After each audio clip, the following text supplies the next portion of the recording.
Abusiafo ne anopai so yemawache ne sanso da wase. Se fere bia wonya bre na woni wonyame nipa awie bre mu yakopon hira no na wasi sensempa ama no woni nya enkomotwetwe efa nkwaje ho nsem afutusem ene ne wabetima aboa na obra atima koso time with Reverend Hayford Kofi Aboaje. Papa kese yi eda asafo ne din at the United Pentecostal Church International, United Pentecostal Church International across the branch. And if you're not a pediano, you're not tenacity. Na iti nyame ase betima boahye nkran e ma brabo atim akọ enkan midin edna na mensa abrompa berema yaw ene metena konya kese so e de Reverend and Apostle Michael Mensa Bonsu and then metena e de amana papa me bia obi a me che ne anopai meko papa nche na adwetwe nkomahwe ne sene asem no esitie no de bro nyame mba ka me ho na me na me ho mra ne ko papa nche Ghana fue in Shraba boutique diaba ehana mani mema nyina to woniema in Shraba boutique tonton e mani mema niema bi te say office wear casual wear dinner wear e man paboa e mema paboa e ma dressing baga e fe se banon tomanso dia in Shraba boutique wono assault na ne bonso dia fo enti hwehwe in Shraba boutique e kira kwan e wo achim asia kwa anase frɛ no ahoma trofo isu 0243 237-262 Anna 0244-532-258 in Shraba boutique na eniema papa efe na efo ajosu Arora busiafo sere me kai no papa atena se Reverend Hayford Kofi Aboaje da asafo ne din at the United Pentecostal Church International asore wi asafa na nyina ne mum across the branch e Eastern region ho ene papa yes sir akwawa menua na bia boko de yeso da roma ade atie yen de etese adom na so yeso anopai Ghana for wi asafa na nyina bia kra do wo hwe ensem no yesha asemo medase menua erade enhira wo eye virgin ahwefo ene atiefo nyina erade onhira mo ye ma mo nyina praise the Lord ewo ye erade ene agenkwa Yesu Kristo ni din mu na dom a aso yesoma adepachi yeni na je se bekoso ne de animonyam hye ama ne din konkron no ene efie anopai de eduru so a na je se ye ba wo nkyɛn ahomache na ye ne wo ebeche rade asem ye de nkranhye ensem ebrɛw asetena mu nsem eye heaven mu nsem abrabo mu nsem aware mu nsem sikasem nkwaje ho nsem so de beye na won so obehunu ne esa wo ye ewo awieye ebrɛ mu United Pentecostal Church na eba wo nkyɛn anopai mediane osofo Aboaje anopai ansana ye behye awade asem na se no mepese me no ebo mpaye na yato aso awade Yesu ote ase da wase enhyiranka odi anopai se wadi nkonim ma wo ma wodi yenkwa kyɛ ma efiada akwabeto ye weekend mu yenkwa kitade ye da wase ene ebusu nyina da wase ene o my Ghana da wase ene asafo ma nyina da wase asafo mpedinfo yaka se enhyiranka odi so wadi nkonim yakoso de ho hyewo sabre betie wasem yemi asopa mi akomapa yenti wasenefo wasem nsie na yeni wasem so ewo Yesu din mu amen odafa uteme anopai mepese mechia anuanom ya wonadom nti yetimi aba wo nkyɛn ewo ha ewo awrade asem mu eye masafo United Pentecostal Church International achim across Asada House Chapel mechia mo nyina mechia eye Life Map Assembly eye Central arado nhyira mu nyina masafo mpanifo kwaku break kran chairman 1 arado nhyira kwaku wukita yasene ewo dwumade mu pa wonya ayen arado won ka ho won chia won hyia won ne wabusua nyina mechia eye Deacon Mensa arado nhyira wo sa wo su kita ye mu Deacon mo arado nhyira wo anuanom a mo ka ho masafo mpanifo nyina ye chia mo ekasa arado nhyira mo samo so motimi apia yen ma etinere renew your contract na ne virgin guso ye bo dwuma na Ghana man nyina ete yenka erade o ma esimu yi na mo so matimi aboa yen dade nyina na etimi abetena dwumadie eso odafa uteme anopai meno share teachings bi ase na ebeye series ye beko no kakra emfa se boson ba ko ede anim yi die ye beko so akasa ewo sa theme no eho na yahwe ne awrade ede yen ebeko akosie dem ambassador no eka eye awaremu asem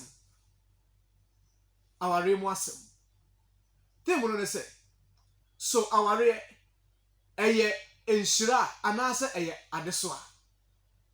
Marriage, is it a blessing or a burden?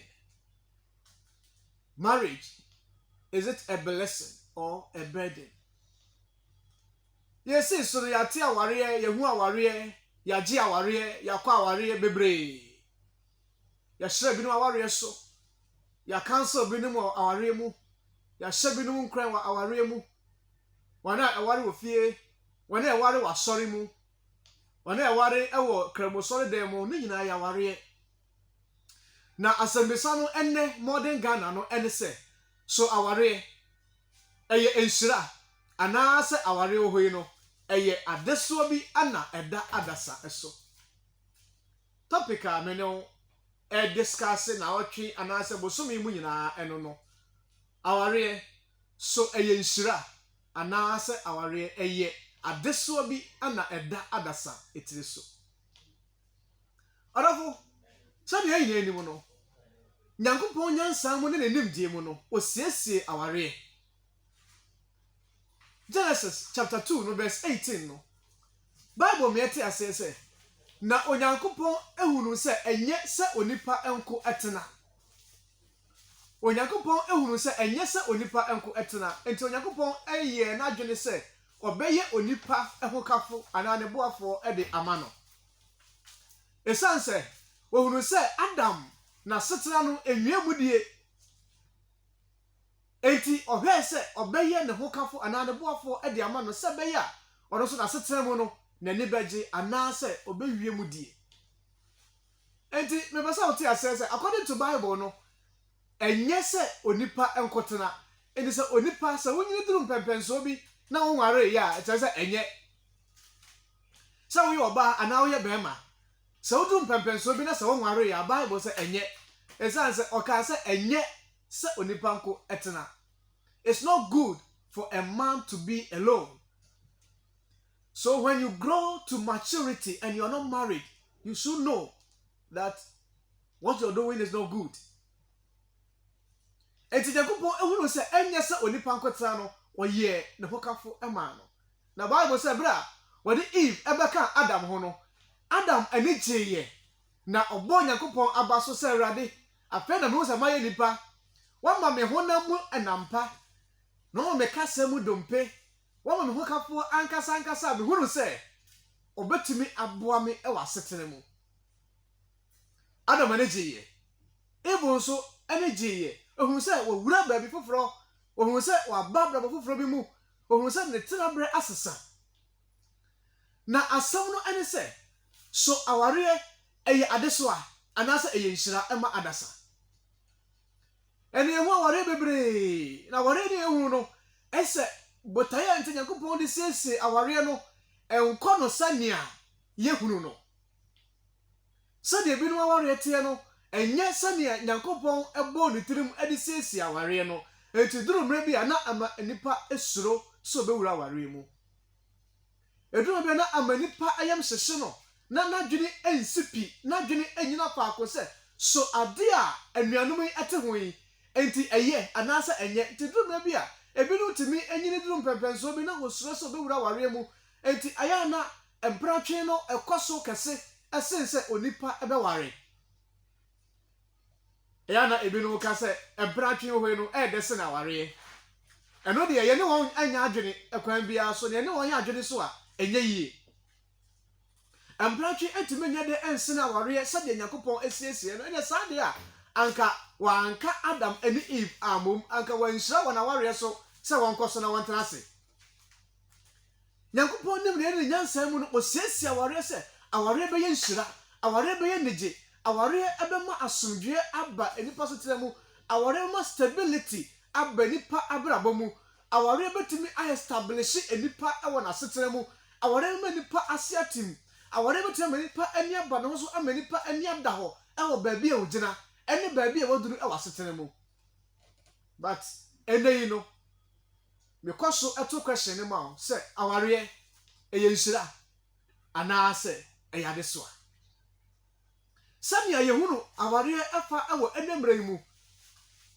entokwa wa aware mu mente me ho ase waware mu ebro a waware mu asotwe a waware mu atete a waware mu ohaw a waware mu ebinum a poison wo hokafo eman a poison mema no eku wo mema no so a poison wo yerenum eku wo mema no a twituo a wo yerenum so eman no so a twi enkonti ma wo okunum so eduru mra bia na ama aware no ye wunu ba bia ejina eneyi ewo asetena mu eduru mra bia na ama ye wunu ba bia aware no akoduru so botaya Nyankopon edi siesia aware no ye na ye wunu ye ana wo Nyankopon na di adeso bi ato adasa so se ye wunu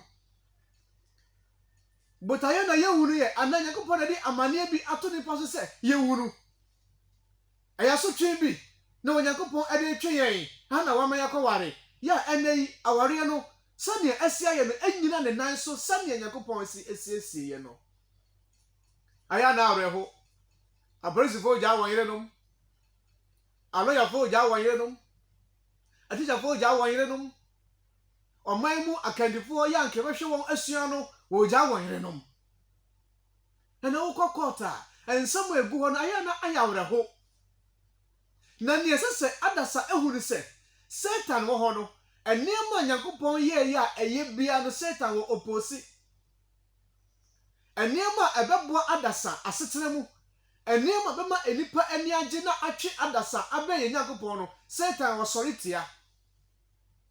Okay, kan Proverbs chapter 18 verse 22 na eye ohin Solomon wo ka asem bi wo ho. Proverbs chapter 18 verse 22. Solomon say, "Ne wanya ayere no, wanya adepa, na wanya awrade ho aniso. Whosoever findeth a wife, he findeth a good thing, and he obtained favor from the Lord." He obtained favor. Ne wanya ayere no, ne waware no, wanya adepapa, na wanya Onyankopon ho aniso.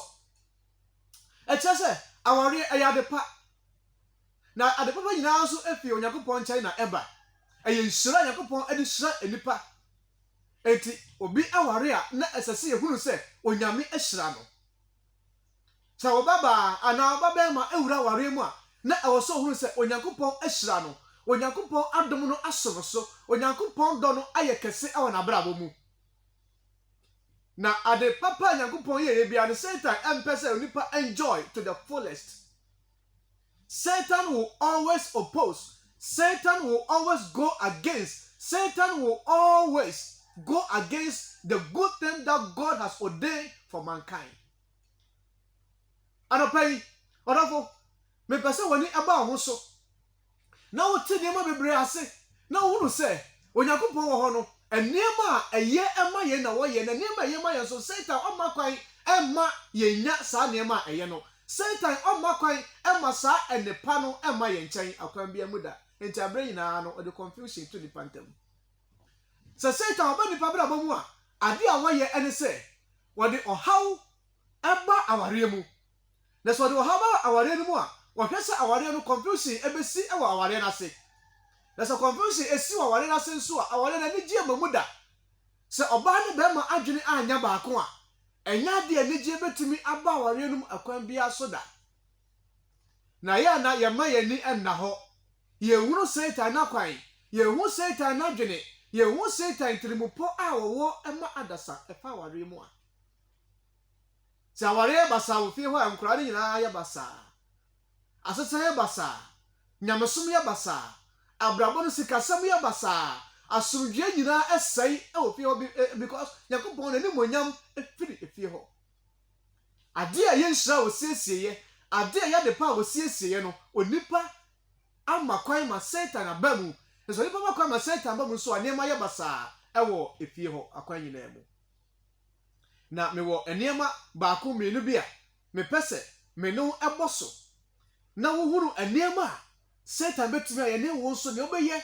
ede abo waware ho ban tie Satan obetumi atake wo be ma no ede tia wo ba no saa na obetumi apa oba no so aha wo bema no enti awose aware for me nyina no mama mani eda ho mama mani aba mo ho so sane ebeye na mo behunu nia mo beye ede se Satan kwan Bible says Satan de onambobom sa jata na so so wugina obetumi asini kwan brother emma Satan kwan emma ompa wo so ensai waware sister emma wo kwan emma Satan empa wo so emfa enha wo kunu awaware mu sanse aware wo ho no eye wiase foforo bi anipa ewura ya so wura aware mu a wani ebie han wura aware mu a wunyini at once enti na meka marriage is not for small boys.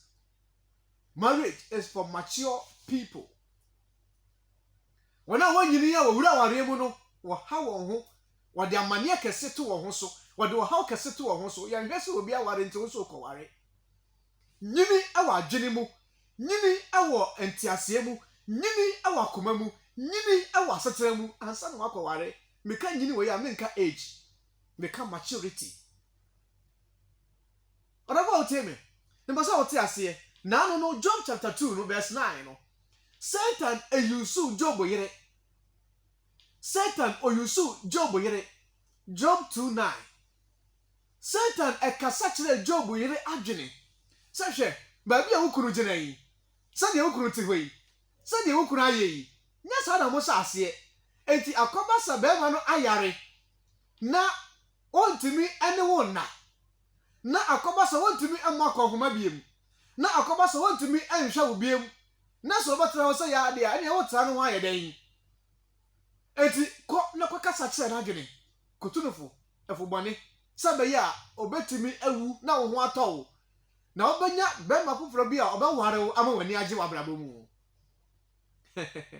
ara do mente ase anopa yo bom pa yese se Satan pese oyuso oyire etia wo a ara do won se Satan kwai se Satan pese oyuso kunu etia wo nigye ewa ware mu a ara do won se Satan kwai se so Satan pese oyuso onyonko bi odofo bi adamfo bi na so wonamo eso ese wa ware a Arade won se Satan kwan na oma Satan anim enwu ase Satan okasa kire Job yere eti Job yere so etie Satan ni na okọ Job ho se krachi wote ase ye den ase a wote wa wumpu ankaye ase a wote se wa wumpu ankampa so wo so eti ebe ya kasate Onyankopon se be ya Nyankopon bekun domenyame na Nyankopon so ebumfu na wonkun said ebe ya unsu bewu every asase so. Wow. And I just say I play very powerful message. Era nyamiripa papa na mi sure kese pa. Ya mi sure kese. Abusu ye na ye hotel. Ye ba na yasaso ko papa nchen na ensem ba ko mi ni be person dey tatuo. Efa aware sem ho no. Na gidi say one more to kakra because we teach ye atuyefo. Make us wo twi ni wa kan sem a kire ye. Waware na wutia no pa we nhyira onware so mogide se ana muntu a ye di na chi no ebebo emi no nyina ye ba yisi a Ghana fue Inshiraba boutique diaba ehana mani mema nyina to woniema Inshiraba boutique tonton emani mema niema bi te say office wear casual wear dinner wear ema mpaboa emema mpaboa ema dressing bag efe se banon tomanso dia Inshiraba boutique wono assault na ne bonso dia fofofo enti hwehwe Inshiraba boutique ekira kwan ewo achim esia kwa anase freno ahoma trufo isu 0243 237-262 ana 0244 532-258 Inshiraba boutique na eniema papa efe na efo ajosu Arabusiafo ugusa wo hwe time with Reverend Hayford Kofi Aboaje na bia bekasa Friday bia betena se a eniema egife ni nsem no enye na maketo ena aware sam ho ensem na ye kasa aware eye nhyira ana eye adesuwa enokre emabura ye nwane ye bibi ntase yesuru se wakwa ware sanse de mafom wo mu no bibi ebo yehu kakra ne so na papa o wa we ni kakra kakra e de kire mako ne nche me no asanso atro so no de nsem no asisi ni se ne be ya wo di na tise no wo so betima ye nhyira ware na mo pese wutu ni pa ware a wo mu dada no papa once again better so mo akwa ba mejo so mini won sam na eko papa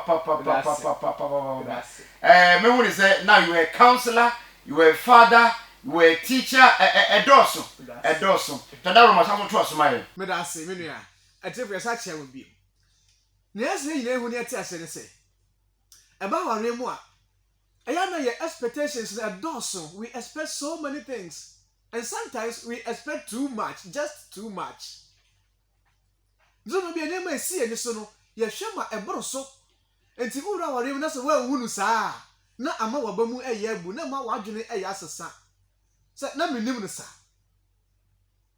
anopai asa ya da ho ne se so aware eye so a anase eye nhira Job yiri ekọ Job nkyɛn no wɔse enema na mehwe kwan no nya saa na abayi nanka me ware be ma kokodu for be ma 10 gram be ma ho ofe na yare bia ni ho na dem de bia ni ho na wadi dem ena wa yare what of form to the mentimi entra ho bi mu enti me nkokwa me pese wuwu ansa na makọ se be ya metimi akọ ware enti do me wonya nkopon na nyame no ne bumfu na wonkun se be ya me mekọ na makọ ware makọ gimani Orabutie ne o se ti ase ne se aware wo hoyi no enye ne ma ye hwe kwan nyina na ye kwa aware mu a eba ana aware mu ho so no me hwe se ene ma eye nko a na obehia aware ase ebra wo kore se e wo se wonyini you have to grow to maturity. You have to what mature before you enter into marriage. Anyasa obianfo so de bia Oniema no be sako asase saba. Asesako asase saba. Asesako asase saba. Akwa. Many aba utie bitie. Duru mrebia. Eniema wo hwe kwa wade mu no amam. But amamu a eno nkyese aware eyade so a. No. Job yire no eniema no hwe kwan no amamu no na ba mu buye. Na wonu masa Job ka kire no. Job ka kire se ada na wodwene sa adwene. Wodwene se oba agibifo. Wodwene se oba akwasea ya wonwen. Woni adwene kora. Onyankopon omaye ne ye. Ye de depen. Hey, sister. Wo kunu da ho no anya efiti ya na otofo mu. Mo de odopen. Mo kesi mo ho pen. Wo do nsatu no komu pen. Mo kansa ma sere pen. Mo de dia bomu pen. Mo dware abomu pen. Enti ennese bibia ba. Be very very careful my dear. Be very very careful. Anamu awutu no hwedi. Enya asase na ba say sa be ma no tese yanka wa nware no. Brother. Uja no ho. Wa ya de. Sa wo yire so no tese yanka wa nware no. Ya na eyame ya. Sa eduru me bia ye wure efiri enra ensam no ententem. Nti ya na ma ya dwene se santentem nso. Sa wo ware brother no say no ote a anka wa anka otutu mu eka say I do. Ewo altar anim. Brother, sister no say no ote a anka otutu mu ka I do. Ewo altar anim. Anka wa anyempo. But enene yare akoba ye no ama udwane. Adwuma say ye no ama udwane. O how bi koba ye no ama udwane. Dabi.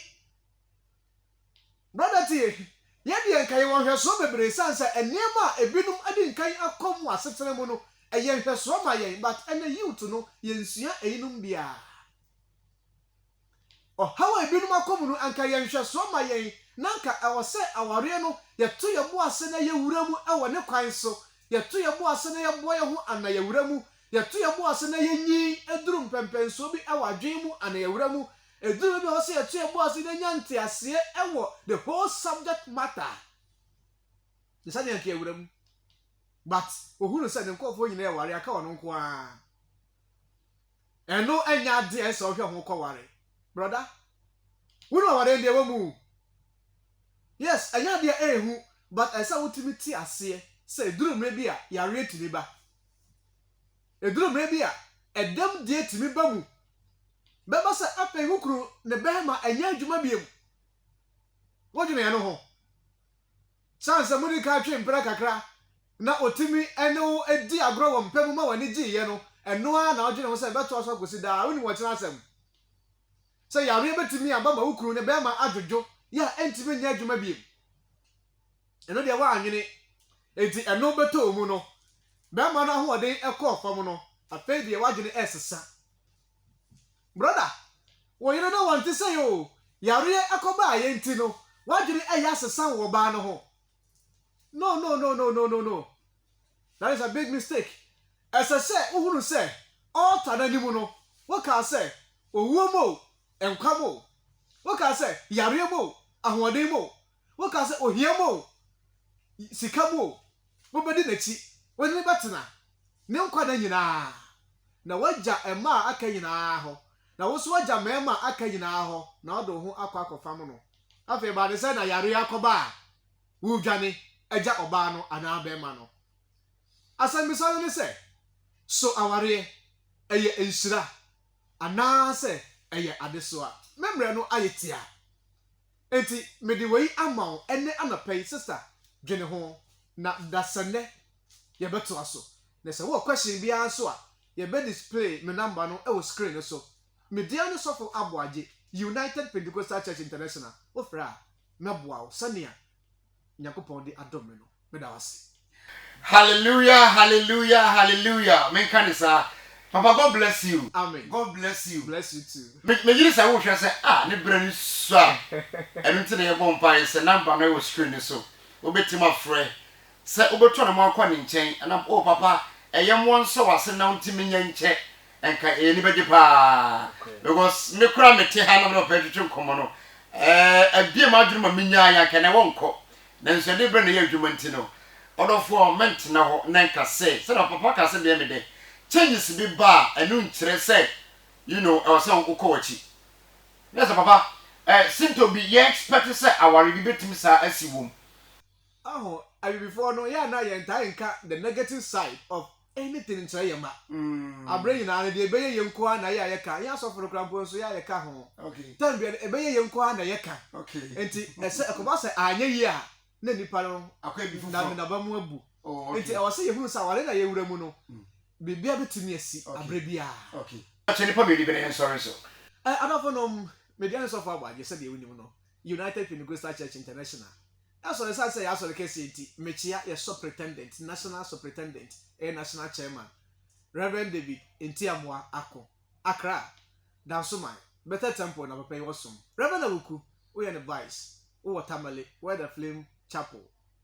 After maybe I know Mechia, the original apostle, a Reverend Anthony Jan. Asaman kese papa mechiao isimbi asofo nyina mechiamo mentimi bomudin maako mo doso mo ne ye dekens nyina mechiamo na mentimi nya meyere eye ohima Esther aboaje ya otamachi na ono so wode mpaibo etamachi afi masafo mpanimfo a menem wo achima kroso montina no wa ha akroso asafo mo na mama abeduru ha sei etimi yimudin firi mu a enye yie bago break cry mechiao mechia eye deken Kofi Mensa. Deke amwa mechia wo. Asafo mpanimfo ne moyere no nyina asafo ma mechia mu nyina. President asafo amu across in fact mechia mu. Sofo ne evangelist amu ho nyina na Awurade onsira mu na onemu eni no yie. That's Awusianfo na kyerɛ sɛ ebre aye brent ye de ha yɛnsɛm nyina besi wɔ ha na nyame adom a Friday day ni ndi mu no ebesa so hyia Reverend Aboagye na wɔtoa ne nsɛm ɛso medin adi nana mensa abrompa berma yone metira kunya kese so edema Apostle Michael Mensa Boys of Kronkron papa anopa good morning wonya abrahwe so akopɔ hia na nyo kese enim sa boye nhyira yenkusu no papa ti na wonepa edemaye yemammo ene hwa yakram nyina mama kronto Ghana fue Inshiraba boutique diaba ehana mani mema nyina to woniema Inshiraba boutique tonton emani mema niema bi te say office wear casual wear dinner wear ema mpaboa emema mpaboa ema dressing bag efe se banon tomanso dia Inshiraba boutique wono assault na ne bonso dia fofofo enti hwehwe Inshiraba boutique ekira kwan ewo achim asia kwa anase freno ahoma trufo isu 0243 237-262 Anna 0244 532-258 Inshiraba boutique na eniema papa efe na efo ajosu